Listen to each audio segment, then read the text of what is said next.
Hello and welcome, I'm Raziel, and so I am a big retro game fan. I am not a collector. I don't mind emulation, ports, updates, anything like that. If I get to play the old games, I'm happy. It doesn't matter how I play them, I'm happy with it, okay? I do use original hardware for like my GameCube stuff because GameCube emulation is apparently quite difficult, but I know Dolphin exists, the Dolphin Emu exists, so that's alright, but there is also something about using original hardware. Now, the thing is with retro game collecting is trying to find the stuff out in the wild. eBay is great, don't get me wrong. If you're a big retro gamer, you would go to eBay quite often to find the games you want. And there's nothing wrong with that, it's fantastic, it's a good way of doing it. However, you'll find certain games are far easier to find than others. And it's not just popularity and just numbers sold which can affect this. Well, obviously it's a massive effect to it, but there are other parts which help out. Such as EA Sports games for any retro console are going to be easily found and very, very cheap. Mainly because these are like yearly releases, and once people are finished with like FIFA 2001, they're going to go on to FIFA 2002 and probably trade in 2001 straight away because there's no necessity to have it. They want 2002 now. So, yeah, EA Sports games are very easy and usually very cheap and often sold in high numbers. Now, other games that were sold in high numbers but are harder to find, such as Super Mario Sunshine, not that I'm playing it right now, and Legend of Zelda Wind Waker, again, both big sellers for the GameCube, and but they are a lot harder to find in the wild. Mostly because they are very good games, and people don't want to trade them in. And given the fact that Wind Waker only had a HD remake for the Wii U, and that's like the last time we saw it, you're gonna need the physical edition because there's no real other way to play it. You got a Wii U or you got the GameCube. That's it.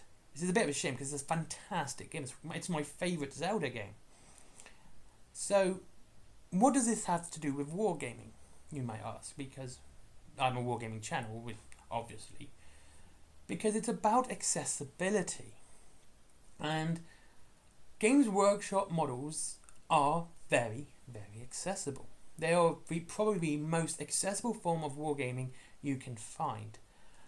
This is not a good thing, it's not a bad thing, it's just the way it is.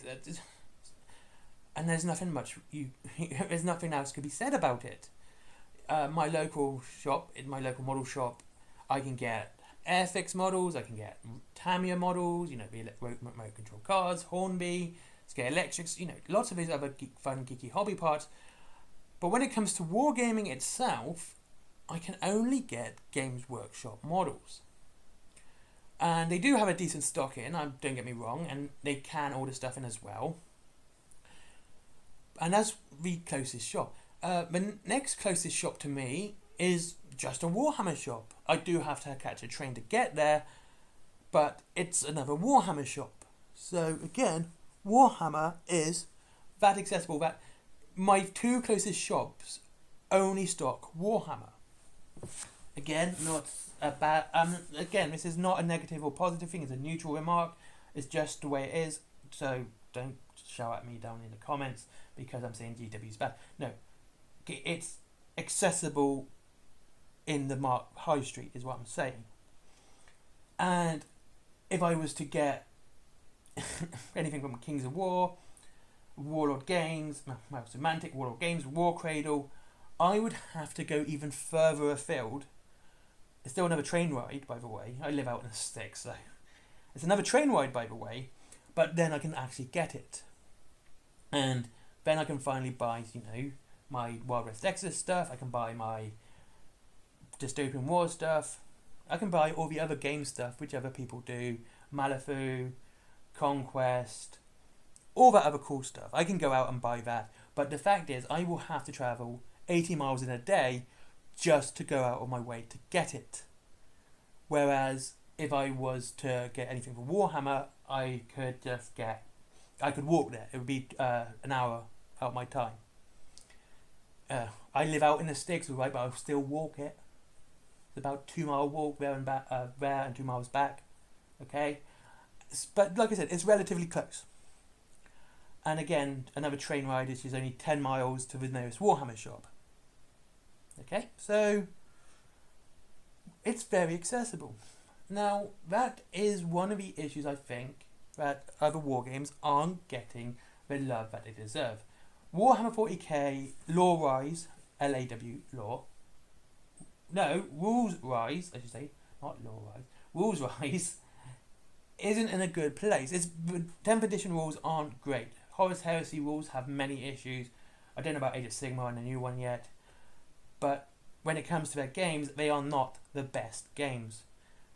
Kings of War beats Age of Sigmar Past Edition and the Old World hands down when it comes to the rules.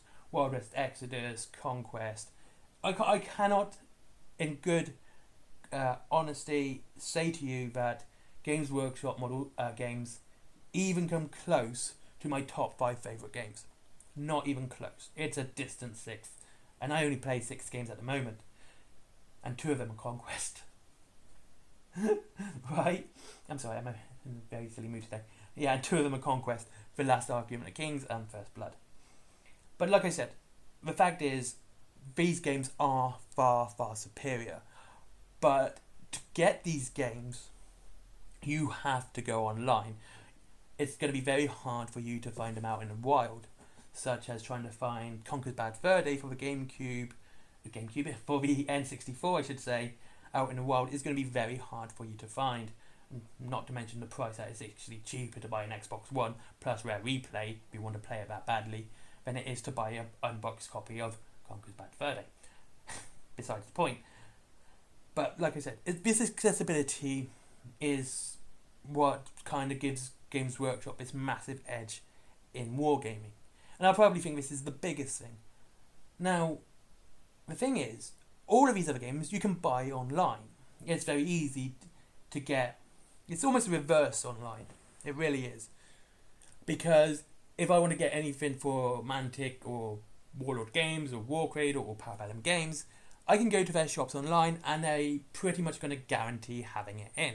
It doesn't matter which model it is. It's going to be very easy for you to get it.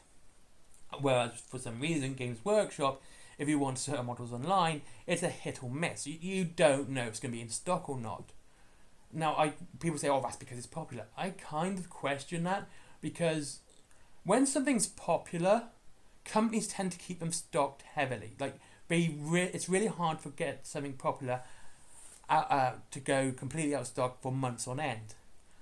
And there's been so few occasions where we can actually see that companies have had something so popular that they couldn't meet demand, but they literally try their best by putting out vouchers, or they'll give you a code that say, by the way, it's out of stock, give this code to your shop, they'll say you pre-ordered it and they'll have one there for you, sort of thing.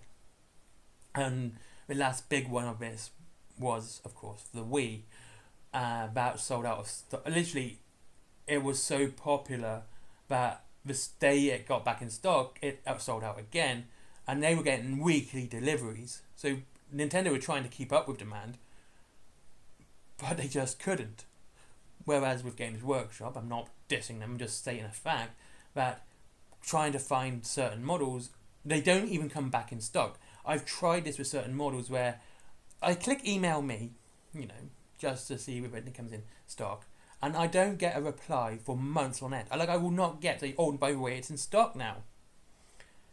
And even then, if it is in stock, that's a gamble as well, because you could order something that says it's in stock and then get an email 3-4 weeks later saying, oh, by the way, it's not in stock. It's like, I should have got it by now. Why are you telling me a month later after I ordered it and saying it's in stock and telling me it's not in stock? It's something I wasn't a big fan of. It's just horrible for anyone. But so accessibility online is the best thing for any other game, and it's just easy to get. And given the fact that all these other games that I've mentioned tend to have their rules online for free, or at least the stat lines, their data sheets online for free, is a good thing as well. And I think Games Workshop's going to suffer in the long run because the high street isn't going to be around forever. The accessibility of the internet and people being able to order online is going to be a burden for Games Workshop when they can't keep stock. Whereas every other company can keep stock, and if they do run out of stock, they replenish it as a priority. Games Workshop doesn't seem to replenish as a priority. They just replenish. I don't even know how they do it, because if they know something's popular, they just go on to the next big thing rather than restocking what was popular and keeping it going. Anyway, that's just my views on accessibility for games, for wargaming in general. I hope you enjoyed this video. It was another fun video to make. I'll see you in the next one. Link down below for Wayland Games if you want to get your wargaming goodies, such as models, box sets, starter sets. They even do Lego with up to 20% off and free delivery up to £20. Go there. There's Forbidden Planet for all your fun, geeky merchandise. Gaming merchandise, comic merchandise, even comics and novels. They have it all there. There's my merchandise, stickers, cups, bags, t-shirts, what everyone else does with my artwork, designed by me. I'm a one-man band. That's the same with my comics as well, there down below. Are written and drawn by me, or mine. And if you especially want to see Little Red Riding Hood go ham on some Lovecraftian cyborg werewolves. Then there is Skyforge. Never forget Skyforge, good friend of mine. Let's get him up in the Google algorithm, and especially if you like your Pokemon cards. I do not get any commission or any form of payment from him. I'm doing this because he's a good friend of mine and I want his business to succeed. Finally, Patreon, because business. Bye bye.